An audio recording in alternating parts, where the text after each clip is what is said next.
Hello everyone, એડીએસટીના લેક્ચરની અંદર જોવાનું છે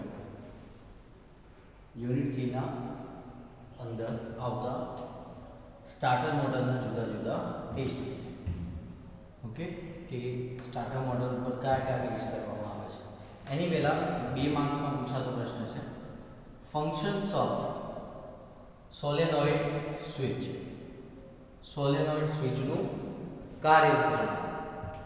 2 માર્ક્સમાં પૂછાય છે.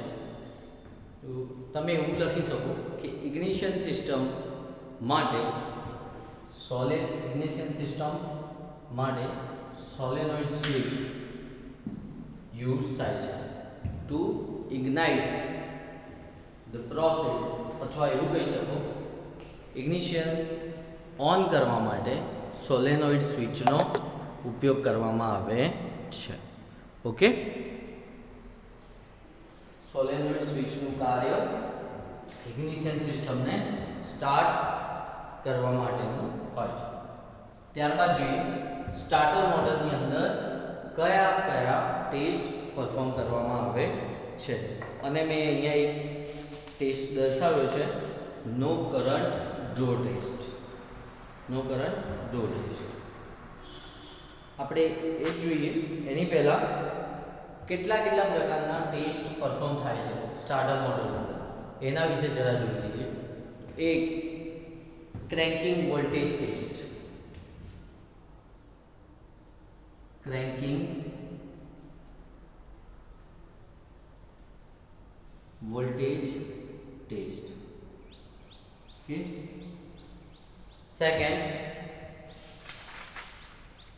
Voltage drop test. Voltage drop test. Third, bench test. Bench test और નો લોડ ટેસ્ટ, જે અહીંયા લખ્યો છે. 3 માર્ક્સમાં જીટી ની અંદર પૂછાય છે. Okay, voltage drop test, bench test, current draw test,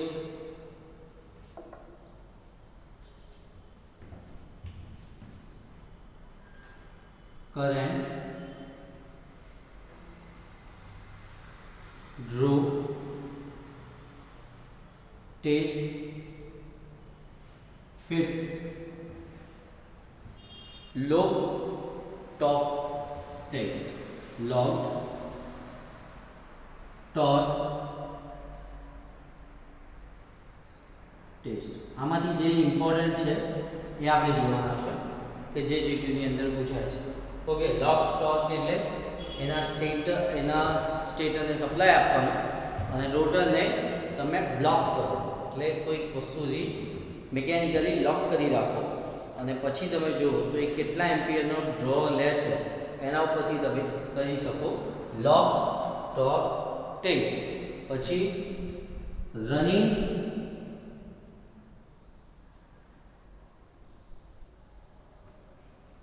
torque test.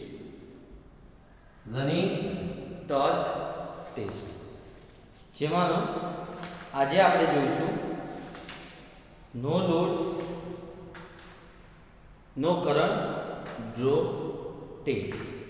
Okay,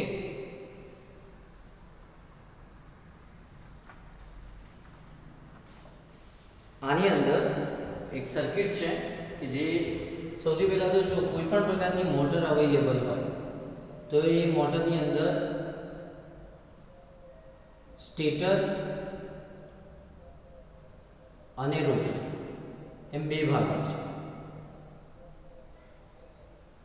okay, હવે આપણે નો કરંટ ડ્રો ટેસ્ટ જોઈ રહ્યા છીએ, તો એના માટે આ સાઈડ એટલે કે લોડ સાઈડે કોઈ પણ પ્રકારનો લોડ જોડવામાં આવતો નથી. Load is disconnected. હવે તમે કહેશો કેમ આવું? તો જો 2 રીતે ટેસ્ટિંગ થઈ શકે. ઇલેક્ટ્રિકલ ટર્મ્સમાં open circuit test and short circuit test. Open circuit ટેસ્ટની અંદર સેકન્ડરીમાં લોડ જોડવામાં આવતો નથી, જ્યારે શોર્ટ સર્કિટ ટેસ્ટની અંદર સેકન્ડરી સાથે લોડને જોડવામાં આવે છે. સાથોસાથ જ્યારે તમે નો લોડ કરંટ ટેસ્ટ કરી રહ્યા હો ત્યારે જેટલા પણ સપ્લાય વોલ્ટેજની રિક્વાયરમેન્ટ છે મોટર દ્વારા એટલા પૂરેપૂરા સપ્લાય વોલ્ટેજ આપવામાં આવે છે. જેમ કે 12 વોલ્ટની મોટર હોય એક અંદાજ પ્રમાણે 12 વોલ્ટની મોટર હોય તો પૂરેપૂરા વોલ્ટેજીસ આપવામાં આવે છે. કોના માટે? ઓપન સર્કિટ ટેસ્ટ માટે. પણ જો શોર્ટ સર્કિટ ટેસ્ટ કરી રહ્યા હોય અથવા લોક ટેસ્ટ કરી રહ્યા હોય તો સેકન્ડરીમાં લોડ જોડવાનું પણ વોલ્ટેજીસ પૂરા આપવાના નહીં. હાફ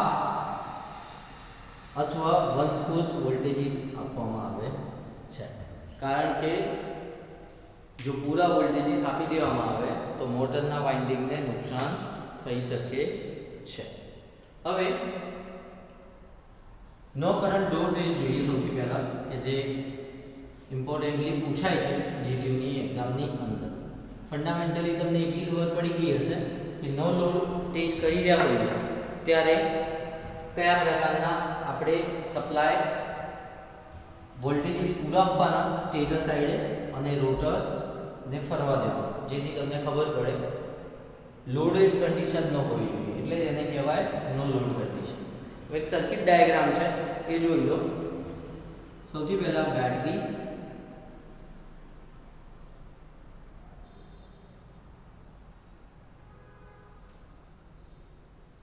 ઓકે, બેટરી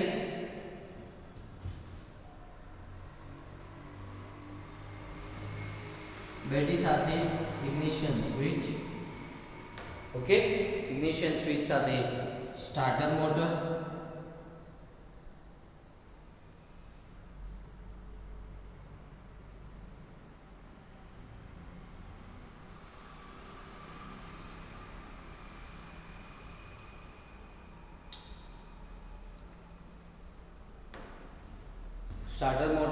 અને સ્ટાર્ટર મોટરને ground connection. Negative is also connected with ground part.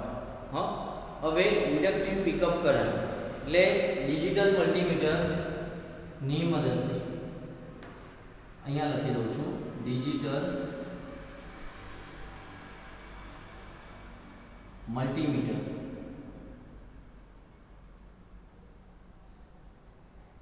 ની મદદથી clamp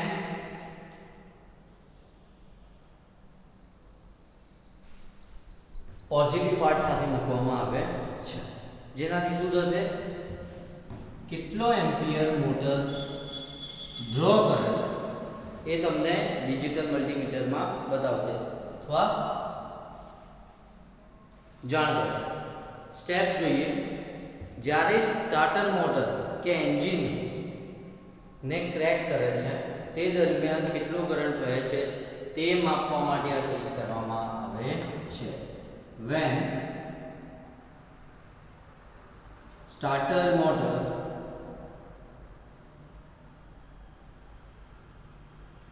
crank the engine,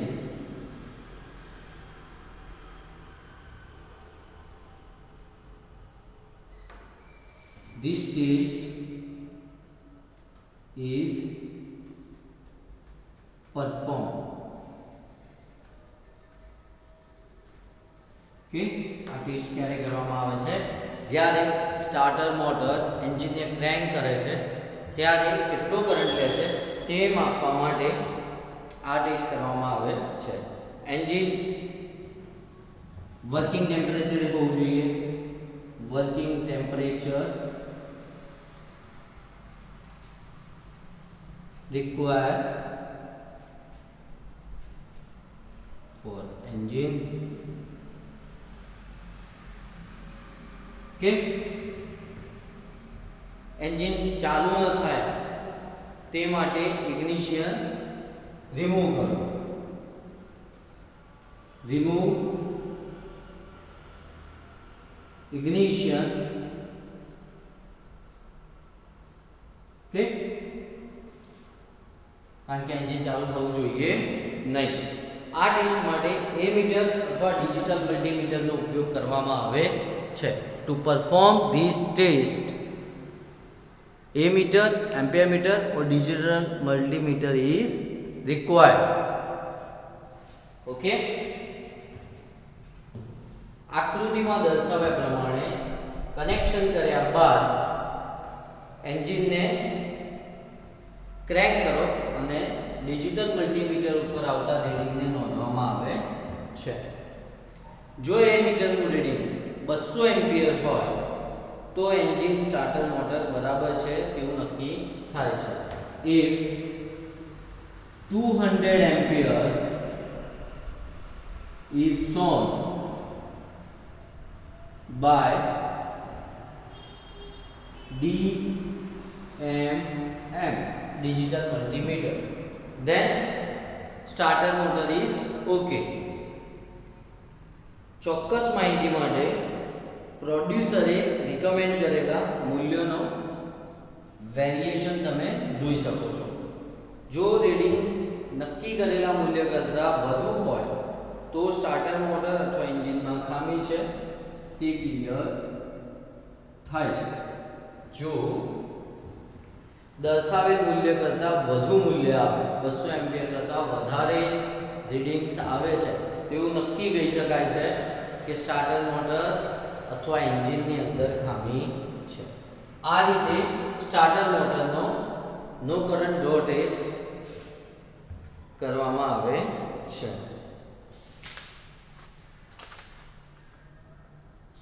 okay, ચાલો ત્યારબાદ જોઈએ cranking voltage test. Cranking voltage test.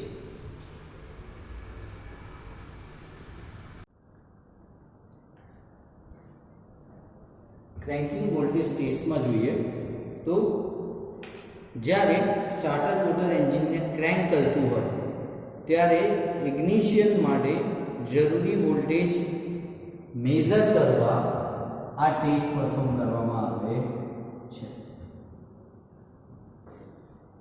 જ્યારે એન્જિનને ક્રેન્ક કરાતું હોય અને સ્ટાર્ટર મોટર એન્જિનને ક્રેન્ક કરતું હોય ત્યારે ઇગ્નિશન માટે જરૂરી વોલ્ટેજ મળે છે કે નહીં તે ચેક કરવા માટે ક્રેન્કિંગ વોલ્ટેજ ટેસ્ટ કરવામાં આવે છે.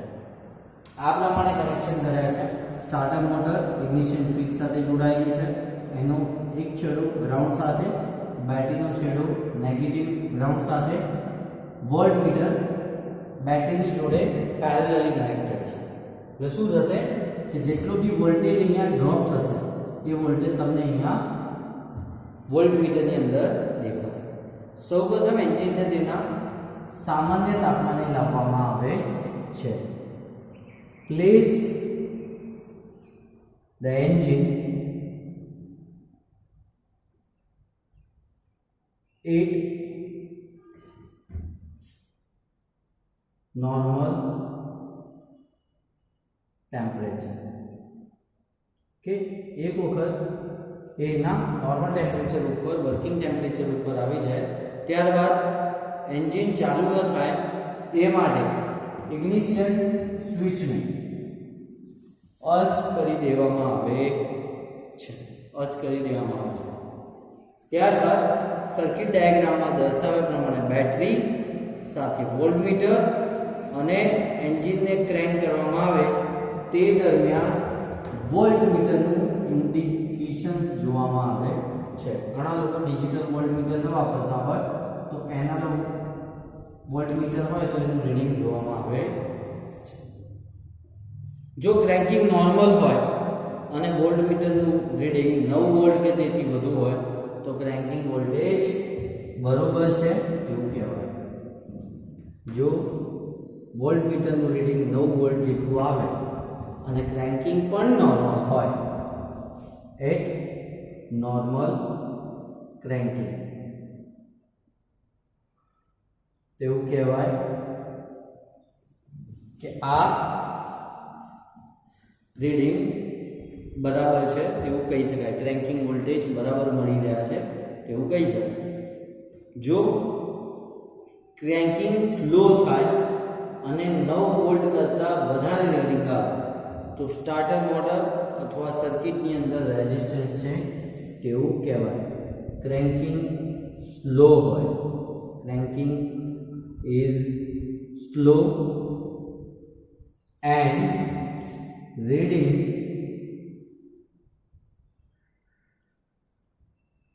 is higher than 9 volt. એવું કહેવાય કે સ્ટાર્ટર મોટર અથવા તો સર્કિટની અંદર in starter motor or in circuit there were resistance.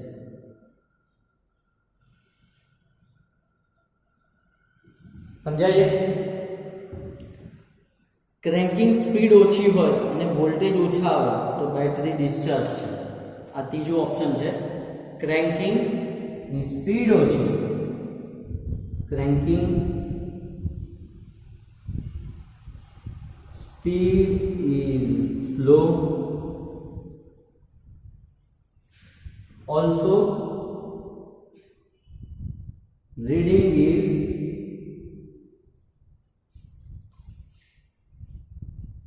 less than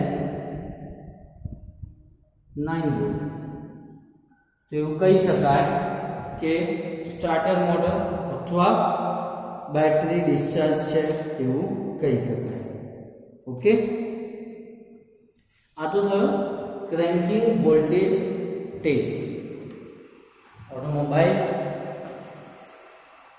સિસ્ટમની અંદર સ્ટાર્ટિંગ મોટર ઉપર કરવામાં આવતો ક્રેન્કિંગ વોલ્ટેજ ટેસ્ટ. આ સાથે આપણે બે ટેસ્ટ વિશે જાણકારી મેળવી. એક ક્રેન્કિંગ વોલ્ટેજ ટેસ્ટ અને કરંટ ડ્રો ટેસ્ટ. ઠીક છે? આ બધા જેટલા પણ ટેસ્ટિંગ આપણે જોઈ રહ્યા છીએ બધા ટેસ્ટ સ્ટાર્ટિંગ મોટર ઉપર કરવામાં આવતા ટેસ્ટ છે. ત્યારબાદ એક બીજો ટેસ્ટ છે વોલ્ટેજ ડ્રોપ ટેસ્ટ. એ પણ સેમ જે પ્રકારે આપણે કરંટ ડ્રો ટેસ્ટ જોયો એ રીતે વોલ્ટેજ ડ્રોપ ટેસ્ટ પણ કરવામાં આવે છે. હવે એ જોઈએ.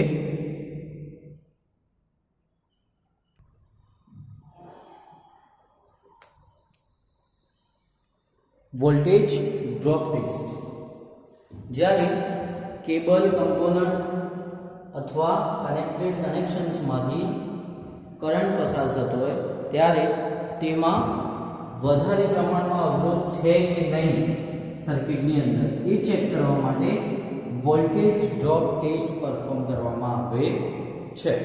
ઓકે, આ ટેસ્ટની અંદર બેટરી સાથે વોલ્ટમીટર ક્લેમ્પ અપ કરેલો છે, ignition switch with starter motor. Engine ચાલુ ન થાય એ માટે પહેલી સૂચના કે ઇગ્નિશન સ્વિચને અર્થ કરો. સૌથી પહેલા સ્ટેપ 1 અર્થ ઇગ્નિશન સ્વિચ. કારણ કે આ ટેસ્ટ પરફોર્મ કરતા હોય એ સૌથી પહેલા આ સ્ટેપ ફોલો કરવામાં આવે છે. અર્થ ઇગ્નિશન સ્વિચ, જેથી તે સ્ટાર્ટ ન થઈ જાય. ઓકે, સ્ટેપ 2 આકૃતિમાં દર્શાવ્યા પ્રમાણે વોલ્ટમીટરના કનેક્શનને બેટરીના ટર્મિનલ અને કેબલ ક્લેમ્પ સાથે જોડવામાં આવે છે. એન્જિન ક્રેન્ક કરી વોલ્ટમીટરનું રીડિંગ ડિસ્પ્લે જોવામાં આવે છે. એન્જિનને ક્રેન્ક કરી વોલ્ટમીટરનું ડિસ્પ્લે જોવામાં આવે છે. તે 0 વોલ્ટ દર્શાવવું જોઈએ. જો રીડિંગ દર્શાવે તો એવું સમજવામાં આવે છે કે અવરોધ છે, એટલે કે વોલ્ટેજ ડ્રોપ થાય છે. જો રીડિંગ બતાવે તો આ રીતે દરેક કેબલ અને દરેક કનેક્શન ની એક્રોસમાં વોલ્ટેજ ડ્રોપ ક્લેમ્પ કરીને લગાવવામાં આવે છે, જેથી તમને ખબર પડે જો રીડિંગ 0 આવે તો વોલ્ટેજ ડ્રોપ છે નહીં, અને જો રીડિંગ 10 આવે તો સમજવામાં આવે છે કે વોલ્ટેજ ડ્રોપ છે. અને જો રીડિંગ મેન્યુફેક્ચરર દ્વારા જે રીડિંગ્સ આપેલા હોય તેની સાથે તેને સરખાવવામાં પણ આવે છે. ઓકે, તો આ હતો વોલ્ટેજ ડ્રોપ ટેસ્ટ. આજના વિડીયોની અંદર આપણે જોયું જુદા જુદા ટેસ્ટ કે જે સ્ટાર્ટર મોટર ઉપર પરફોર્મ કરવામાં આવે છે, જેમાંનો એક voltage drop test, current drop test અને ક્રેન્કિંગ વોલ્ટેજ ટેસ્ટ. આ જેટલા પણ ટેસ્ટ આપણે સ્ટાર્ટર મોટરની એક્રોસમાં જોયા છે તેની આકૃતિ સાથે તમારે તેને દોરીને એક PDF ફોર્મેટમાં કરી અને ક્લાસરૂમની અંદર સબમિટ કરવાની છે. ઓકે, આના પછી આપણે જે લાસ્ટ ટોપિક છે આ ચેપ્ટરનો સ્ટાર્ટિંગ મોટર અને એના સર્કિટ માટેનો તે જોઈશું. તે હવે નેક્સ્ટ લેક્ચરની અંદર આપણે ડિસ્ક્રાઇબ કરીશું. પણ હાલ પૂરતું આ ટેસ્ટ અગત્યના હોવાથી ત્રણેય ટેસ્ટની આકૃતિ દોરી અને PDF બનાવી ક્લાસરૂમની અંદર પ્લેસ કરજો. Okay, thank you.